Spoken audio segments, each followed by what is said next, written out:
Oi, gente, tudo bem? Aqui é o professor Roberto Bassi, da disciplina Teoria Geral das Organizações. Hoje a gente vai. Essa é a nossa aula número 5, né, na qual a gente vai tratar da teoria da burocracia do Max Weber. A gente vai falar um pouco das origens, né, dos fatores que levaram o Max Weber a desenvolver essa teoria, e os discípulos dele principalmente, né? Não necessariamente não foi ele que desenvolveu todo esse estudo, mas a teoria da burocracia foi baseada nos estudos dele. Isso sim. Vamos falar um pouquinho do foco da análise desses estudos, nos fundamentos e nos princípios da teoria da burocracia, tá certo? E por fim, claro, a gente vai falar de algumas críticas a ela. Bom, dentre as origens da teoria da burocracia, primeiro, as teorias que antecederam a esses estudos, ou seja, a teoria da administração científica e a teoria clássica do Taylor e do Fayol, respectivamente, né? Essas duas compunham a escola clássica, eram criticadas pelo seu mecanicismo, né? Esses dois teóricos da administração, o Taylor e o Fayol, eram criticados porque eles concebiam o ser humano, o trabalhador, como uma peça de uma engrenagem, de uma máquina, entenderam? Já a teoria das relações humanas do Elton Mayo, que veio depois dessas duas primeiras teorias que eu falei, ela já era criticada pela ingenuidade, né? Porque o ser humano, o trabalhador, ele é uma vítima, a empresa não vê as necessidades humanas, não se atenta a isso, ele é uma vítima do sistema, do ambiente, e não é bem assim, né? Quer dizer, a gente também não pode fazer do ambiente de trabalho um ambiente de lazer, onde a pessoa faz o que ela bem entender, de acordo com a vontade dela. Então, também a gente não pode conceber uma organização de uma maneira tão ingênua, certo? E por fim, o crescimento acelerado das empresas. Para vocês terem uma ideia, vamos falar um pouco agora de história, né? Desculpem. O Max Weber desenvolveu os estudos dele a partir da década de 40, né, 1940.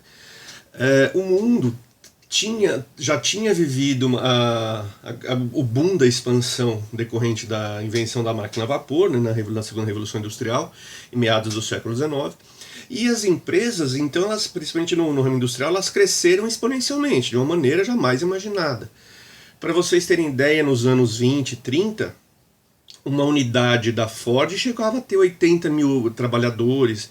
Você tinha fábricas em que uma unidade tinha 30, 40 mil trabalhadores nela, né? Ou seja, as empresas atingiram um grau gigantesco, tamanho que não dava mais para simplesmente conduzir os trabalhos achando que esses trabalhos eram conduzidos de uma maneira racional, de uma maneira organizada. Então a teoria da burocracia, ela veio para tentar implementar nas empresas uma forma mais racional, mais organizada, mais eficiente, não só de administrar a empresa, mas também de realizar todos os trabalhos que fazem parte do dia a dia dentro de uma organização, certo?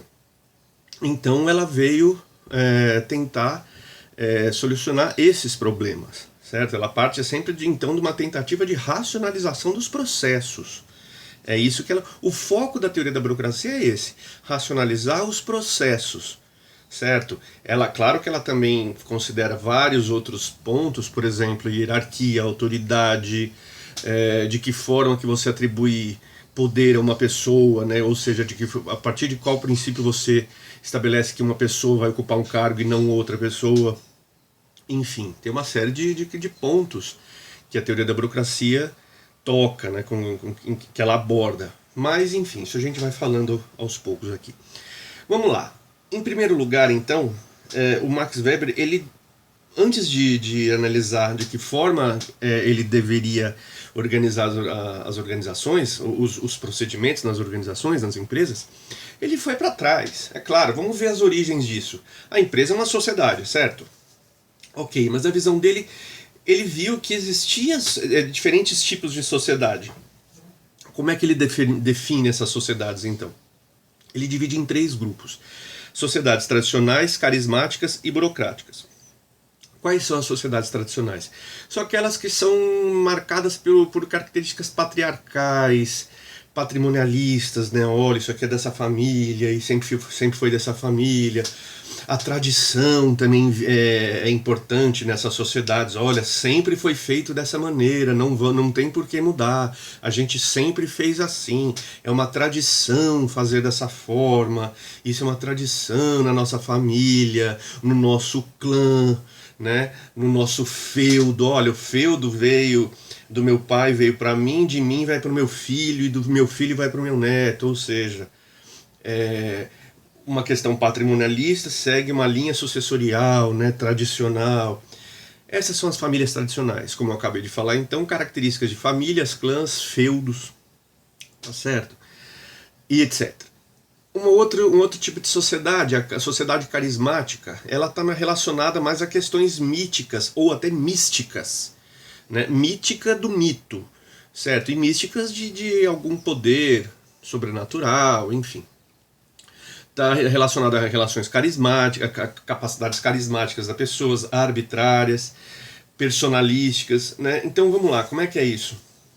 Por exemplo, isso é muito comum em movimentos revolucionários, por exemplo, na Revolução Cubana, o Che Guevara, o Fidel Castro, imagina, eles tinham um carisma, eles conseguiam falar para o povo na língua do povo. O Lula aqui no Brasil, Lenin na antiga Rússia, que depois se tornaria a União Soviética, o próprio Stalin, né? Hitler também. Né? A gente não pode só falar dos modelos que nos agradam, também tem que falar dos modelos que a gente despreza, mas que tem essas características. Vamos partir para outra esfera? O Silvio Santos é entendeu? Ou seja, são pessoas que têm esse tipo de carisma, né? Padres, né? Membros de seitas religiosas, de grupos religiosos, têm muito isso, né? Eles conseguem, de uma maneira que não é todo mundo que tem, conquistar a confiança daqueles fiéis, né? Não é só por ele acreditar na mesma crença que o outro, mas ele consegue fazer com que as pessoas acreditem nele, ele consegue o apoio, ele consegue seguidores, né? Essa é uma sociedade carismática. Exemplos de sociedades, os partidos políticos, os movimentos revolucionários, grupos religiosos, e aí vai, certo? E por fim, o Max Weber ele define a sociedade burocrática, que é aquelas onde devem predominar as relações impessoais, né? Esquece a pessoa. O que você tem que pensar é na capacidade dessa pessoa. Né? Ela é hábil para quê? Ela pode realizar que tipo de trabalho, que tipo de tarefa. Os procedimentos estão bem definidos, os processos, ou cada um faz de qualquer jeito? Vamos lá, se a gente for pensar numa empresa, lembra, essa racionalidade já foi empregada lá pelo Taylor. Quando ele dividiu as tarefas, ele analisou modo como cada um desempenhava aquela tarefa, e ele selecionou a mais eficiente. Olha, tá aqui, a partir de agora, esse método de trabalho vai ser padronizado, ou seja, todo mundo tem que fazer da mesma forma. Esse princípio o Max Weber incorpora na burocracia, entendeu? Então, exemplos de sociedades burocráticas. As Forças Armadas. Você tem uma hierarquia que tem que ser obedecida, e essa hierarquia como é que é? Você sobe ao passo que você, mostra que merece, né? Você tem mérito, merece assim, não é porque eu sou um cara bom, honesto, isso é obrigação de todo mundo. Eu mereço porque eu sei fazer o trabalho, eu sou capaz, tá certo? E porque não só eu sou capaz de fazer o meu trabalho e faço ele muito bem feito, mas eu também conheço o trabalho do cargo acima de mim, certo? Então eu tenho plenas condições de ocupar esse cargo sem grandes dificuldades de aprender o que tem que ser feito lá em cima. E com isso eu vou subindo. E é claro que, mostrando que a cada cargo que eu ocupo mais acima na hierarquia, eu consigo desempenhar essas minhas tarefas inerentes a esse cargo da melhor maneira possível.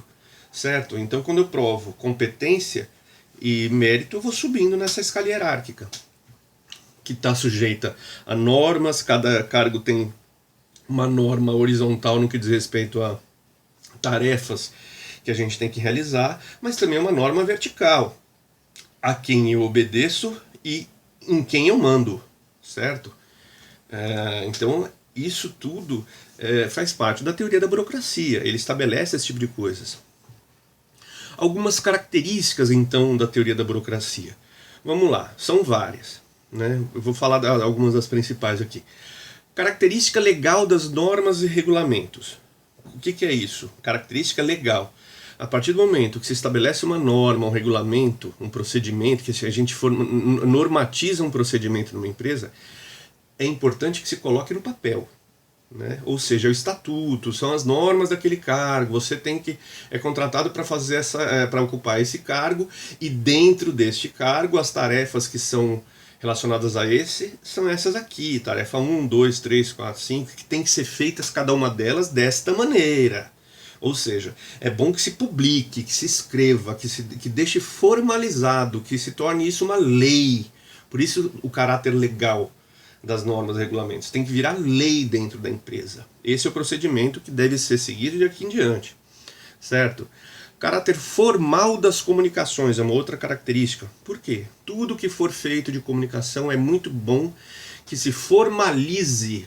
Eu ia botar na mão, mas hoje em dia se digita. Toda vez que um chefe te mandar uma ordem, ok, ele vai te falar, faz aquilo lá para mim, claro, manda por e-mail, por favor. Tá certo? Aí sim, você se protege, porque você nunca vai poder falar, ele nunca vai poder falar, virar para você e falar, quem mandou você fazer isso aí? Né? Aí você fala, você mandou, não tô sabendo, não me lembro disso. Não, peraí que eu tenho um e-mail seu aqui dizendo.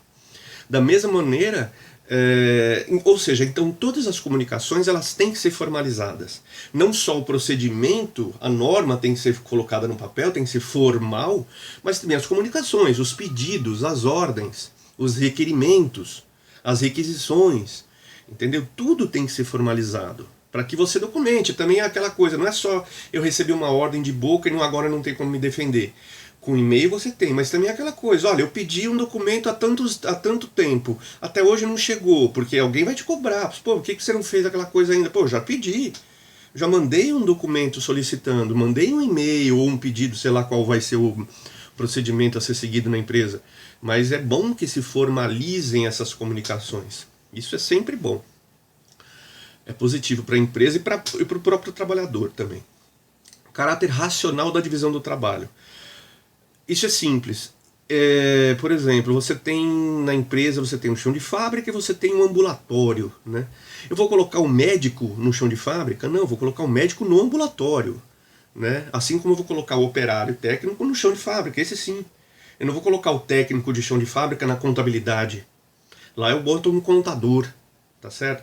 Então a gente tem que racionalizar a divisão do trabalho, cada um no seu quadrado, a gente tem que dividir todas as tarefas que fazem parte da organização. Se vocês forem pensar, são inúmeras. Tem a produção, tem a logística, tem armazenamento, tem a parte administrativa, financeira, RH, contábil, contas a pagar, contas a receber. Você tem uma infinidade. Área comercial, jurídica, enfim. Ambulatorial, se for o caso, né? Às vezes é preciso, mas enfim, então você divide a área, a empresa nos vários departamentos que a compõem, né? E você coloca profissionais, e daí dentro desses departamentos você tem que ter mapeado todas as tarefas que têm que ser realizadas lá dentro. De acordo com as tarefas que vão ser realizadas dentro desse departamento, você vai colocando então pessoas aptas à realização dessas tarefas, pessoas capacitadas. Né? Na contabilidade você coloca contadores, no chão de fábrica você coloca o técnico de produção, né? Na área jurídica você coloca advogados, tá certo? Então são pessoas preparadas para aquela tarefa, para aquela função. Então dessa maneira você divide de uma maneira racional o trabalho. Outra característica, impessoalidade nas relações. Pela teoria da burocracia a gente deixa de ser pessoas. Nós somos ocupantes de cargos que estamos ocupando aquele cargo temporariamente. A gente pode ser mandado embora ou promovido. Ou, claro, sofrer um rebaixamento. Né? No Brasil, pelo menos, pelas leis trabalhistas, você não pode ser rebaixado. Mas em outros países pode. Certo? Enfim, mas você deixa de ser, eu deixo de ser o Roberto, eu sou o professor da disciplina, eu não sou, eu estou ocupando o cargo de professor na Unicid. Dentre as disciplinas que eu dou aula, uma delas é Teoria Geral das Organizações, tá certo? Então, esse é o cargo que eu temporariamente estou ocupando. Eu não sou o professor, eu estou professor, certo? Então, todas as vezes que forem, olha, eu preciso mandar um comunicado pro Roberto, não, eles precisam mandar um comunicado pro professor. Pode ser que seja eu, pode ser que seja outra pessoa qualquer. No semestre que vem, eu não sei se o professor dessa disciplina serei eu, ou se será outra pessoa. A gente não sabe, mas se o comunicado tiver que ser enviado para o professor dessa disciplina, vai ser enviado para quem estiver naquele cargo naquele momento. Tá certo?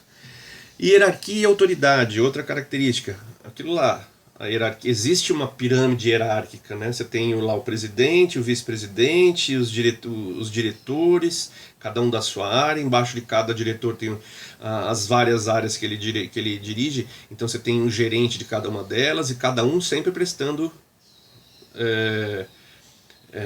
contas ao cargo acima, né? A quem manda, certo?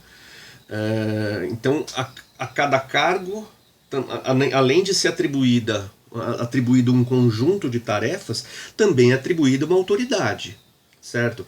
Eu tenho autoridade sobre quem está embaixo de mim na escala hierárquica, e eu devo responsabilidade, eu devo obediência, né? Enfim, eu devo responder a quem está acima de mim, tá certo?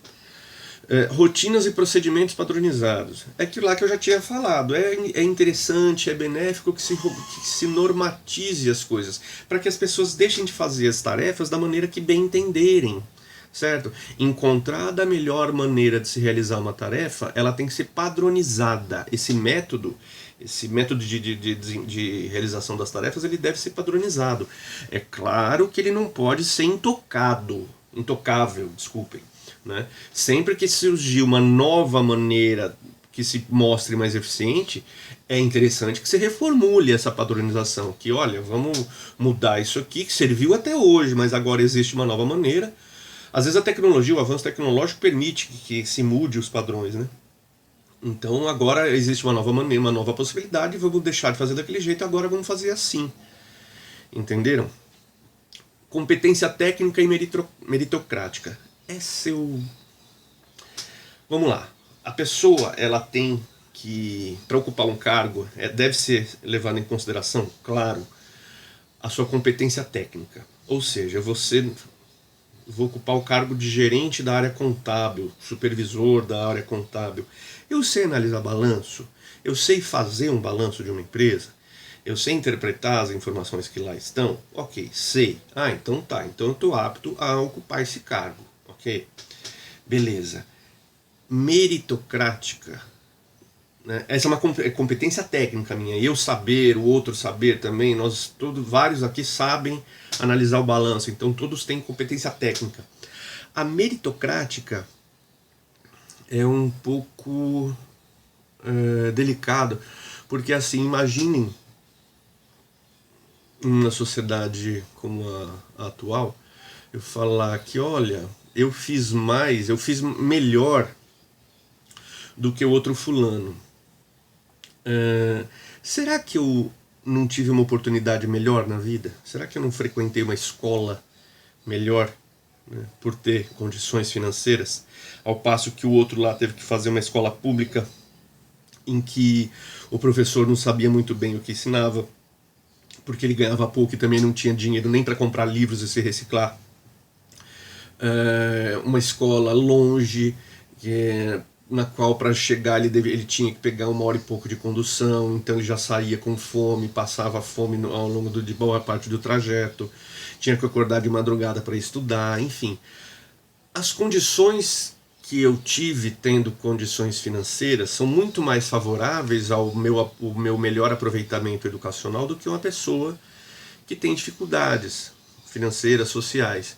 Então, mas isso quer dizer que eu mereça mais do que ele? Não, né? Eu adquiri mais capacidade técnica. porque eu tive acesso a uma escola melhor, a um treinamento, eu fui melhor treinado, vamos dizer assim. Agora, não é que a pessoa não mereça, muito pelo contrário, às vezes ela merece até mais do que eu. O que ela não teve foi oportunidade, tá certo? Então, esse ponto da meritocracia, isso eu faço uma crítica, né, à teoria da burocracia.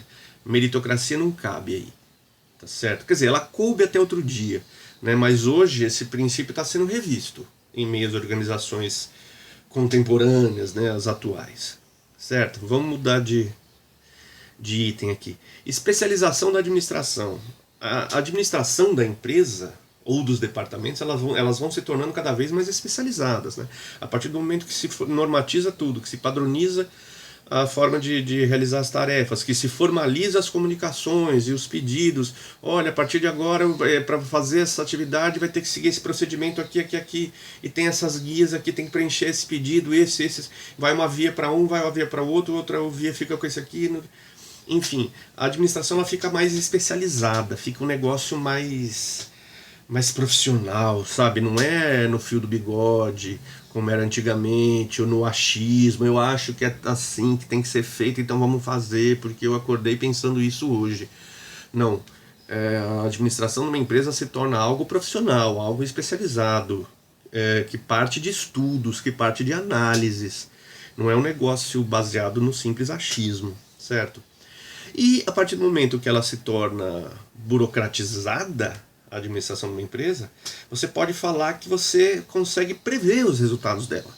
A partir do momento que, olha, se eu fizer tudo dessa maneira, eu acredito que o resultado vai ser, de todas as atividades que eu for realizar, vai ser esse aqui, ó, vai ser o mesmo. Se todo mundo lá no chão de fábrica fizer da mesma maneira aquela tarefa X, parte-se do princípio que todo mundo vai chegar ao mesmo resultado, certo? Então, quer dizer, as atividades se tornam previsíveis, os resultados se tornam previsíveis. Essa é mais uma das características, né, da burocracia. Com relação às suas vantagens, a racionalidade é uma delas, né? A burocracia ela tenta tornar a administração de uma empresa algo racional, né? Pautado na precisão. A partir do momento que eu normatizo tudo, que eu padronizo tudo, obviamente a realização das tarefas vai se tornar algo preciso, né? O resultado vai ser aquele, né? A partir do momento que eu sei, porque eu já vi várias vezes que se fizer dessa maneira o resultado vai ser esse, passa a ser preciso o resultado. A realização das tarefas passa a ser algo mais rápido, mais ágil, se ganha produtividade. A partir do momento que se padroniza a forma de realizar uma tarefa, e a partir do momento que também se treina a pessoa que vai realizar aquela tarefa para que ela realize daquela maneira que foi padronizada, quanto mais tempo ela passar realizando aquela mesma tarefa, mais rápido ela vai fazer. Ou seja, a padronização ela confere mais rapidez também. Padronização é sinônimo de uniformidade, que é mais uma vantagem. Então, sabendo que a empresa faz, que todo mundo faz daquele jeito, sabe, é fácil prever o resultado, é tudo uniforme, não muda muito. Continuidade também, se não muda, se a forma de realizar uma tarefa é uniforme, é única, é padronizada, é fácil dizer que daqui a um ano vai continuar daquela maneira.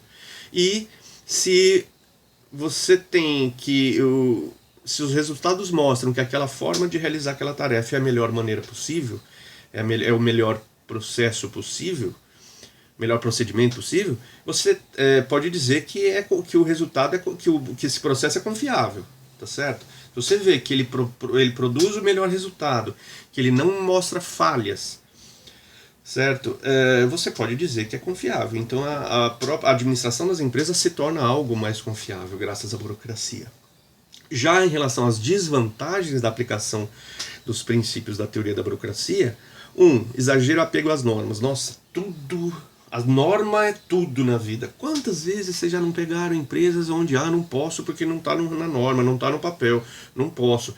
Isso é muito comum em funcionalismo público, certo? Porque fazer algo fora das normas eles chamam de desvio de função. O que teoricamente não está errado, viu, gente? Eles estão certos. Você foi contratado para aquilo, você tem que desempenhar aquilo. Qualquer outra coisa a mais é uma tarefa a mais, certo? Então, isso deveria ser considerado também. Isso no mundo corporativo, privado, aí sim, né, eles vivem pedindo para que a gente faça outras coisas. Ah, mas vão pagar? Nem sempre, hein? Mas tudo bem, né? Vamos lá. Tirando as críticas de lado do mundo corporativo, vamos lá, voltar aqui. Então, o apego às normas, aos regulamentos, é Deus no céu e a norma na terra, sabe? Não pode, não posso fazer outra coisa porque foge na minha alçada, não posso. Excesso de formalismo e papelório. Nossa, tudo é formalizado. É que tá, é bom até certo ponto, mas se houver um excesso em tudo, olha, pega a caixa de grampo e bota, tira uma de uma gaveta e põe na outra. Mas você tem um requerimento para isso? Tem um pedido? Cadê? Quem mandou? Veio ordem de cima, mas por que eu vou tirar de uma gaveta e colocar na outra? Quer dizer, tudo, as tarefas mais simples passam a exigir papel, formalização, sabe? Então isso é que tá. Toda aquela agilidade que a burocracia confere, ela pode também se auto-sabotar, eliminando essa rapidez, essa agilidade, justamente por causa desse excesso de burocracia, esse excesso de formalismo. Resistência às mudanças. Nossa, vai falar para alguém mudar um procedimento, uma norma num ambiente desse, altamente burocrático. Pelo amor de Deus. É a coisa mais difícil do mundo. Porque o cara, não, mas sempre fui assim. Sempre fiz assim, não pode mudar. Mas não pode mudar. Não, mas sempre foi assim. Como é que você quer mudar? Quem é você? Não, não pode. Sabe, as pessoas parecem que têm medo, né? A norma, a tal da norma. Quem é essa mulher, a norma, né? A norma é algo que você não pode mexer de jeito nenhum. É um sacrilégio, um pecado mexer na norma. Despersonalização das relações. É o que eu falei antes lá, eu deixo de ser o Roberto. Fala lá com o professor da disciplina, com aquele que atualmente ocupa o cargo de professor da disciplina Teoria das Organizações. E fala para ele que ele precisa mandar as questões da prova. Enfim, daí o professor, sabe, não é Roberto, é professor, eu sim, coordenador, sim, diretor, não sei o que, sabe, aí vai. Então fica meio que impessoal demais, né? Parece que tá falando com a máquina mesmo, eu tô falando com o cargo. Ô, gerente 3, você pode me atender aqui? Não é o fulano, é o gerente 3, é o supervisor 1. E aí vai. Processo decisório com base no cargo. As decisões com relação às tarefas ou às estratégias, elas são decididas com base no cargo que a pessoa ocupa, não no conhecimento que ela tem, né? De repente você que trabalha há 20 anos nessa área e ocupa um cargo de gerência, não sei o que, você está para lá descolado no que diz respeito à área comercial, por exemplo. Você sabe muito bem como é que funciona o mercado, como é que são os clientes, os concorrentes.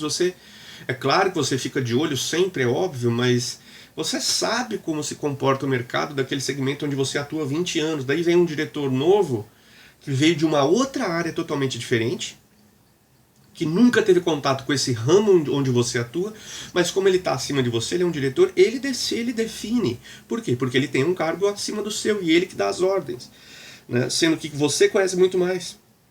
Isso é muito comum também em empresas, certo? Sinais de autoridade. Justamente esse cara que veio em cima, que veio ocupar esse cargo de diretor que está acima de você agora, se você demonstrar algum sinal de descontentamento, mas espera lá, eu conheço há 20 anos, eu estou aqui, já atuo há 20 anos na área, eu sei muito mais. O cara, ele vai descer o fumo em cima, ele vai... ele pode te... impor algumas sanções contra você. Ele pode te punir, te colocar numa geladeira, enfim, adotar medidas que são contra aos seus interesses. Cuidado com isso, porque existem a autoridade, a hierarquia confere autoridade a pessoas que podem talvez demonstrar sinais de autoridade punindo as pessoas, né? Tem gente que às vezes fala, não, esse cara é melhor que eu, é o primeiro que eu vou mandar embora, porque ele tem medo que você ocupe o cargo dele. Cuidado.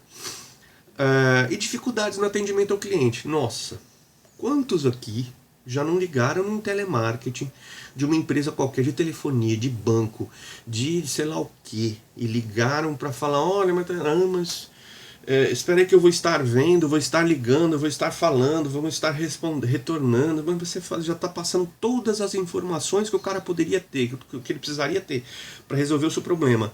Aí ele fala que vai estar vendo, vai estar ligando, vai estar entrando em contato, vai estar perguntando para a gerente, para a supervisora dele, não sei o que. É uma dificuldade porque essa pessoa não pode sair da norma, da tal do scriptzinho dele lá. Ele não pode sair. Se ele não sabe, nossa, ele não. As pessoas parecem que não podem falar para você no telefone: olha, não sei como resolver, vou pesquisar, depois eu te ligo. Sabe? Ou deixa eu passar para outra pessoa que sabe. Ou chama o gerente aqui, o cara te atende. Não. É uma dificuldade. Isso é bem típico de empresa que tem um alto grau de burocratização. É bem típico isso. Cara, agora as principais críticas à teoria da burocracia. Excesso de racionalismo. Essa, de novo, a tal da norma. A norma mais apanha do que qualquer outra coisa aqui, né? Tem muita norma para tudo. Olha, eu quero ir no banheiro, mas espera lá, você fez o pedido para tal, não sei o que, você sabe que tem uma norma para você poder ir ao banheiro ou sair para almoçar. Você tem horário não pode, sabe? Teoria da máquina, outra crítica. Também retirando a pessoalidade das relações, ela concebe também os colaboradores, aquelas pessoas que trabalham numa empresa. Aí que tá, reformulando. A teoria da burocracia é mais uma que não considera as pessoas que trabalham nas empresas como pessoas. Elas as consideram como colaboradores, como participantes daquela empresa, como uma engrenagem daquela empresa. Ou seja, a teoria da máquina, de novo.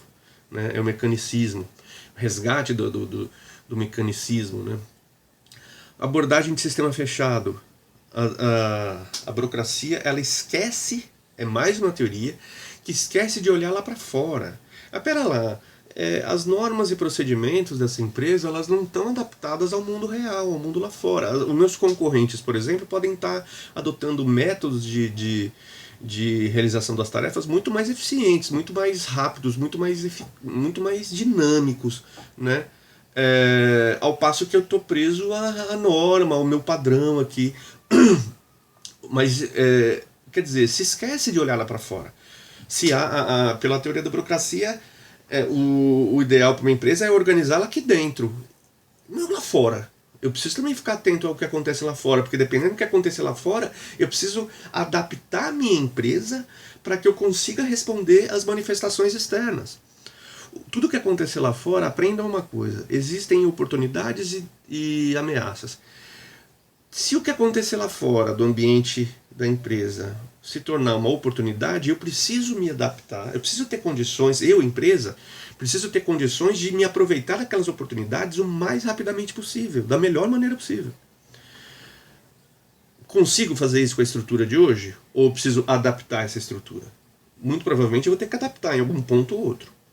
Já se for uma ameaça, eu preciso me defender da melhor maneira possível dessa ameaça. Hoje, com a estrutura que a empresa tem atualmente, ela conseguiria se defender dessas ameaças? Então, quer dizer, mais uma vez, talvez seja preciso reformular a empresa, os procedimentos, enfim, para que ela consiga então se defender dessas possíveis ameaças. Então, quer dizer, a teoria da burocracia esquece isso. Ela olha só para o interior da empresa, certo? Ela é uma teoria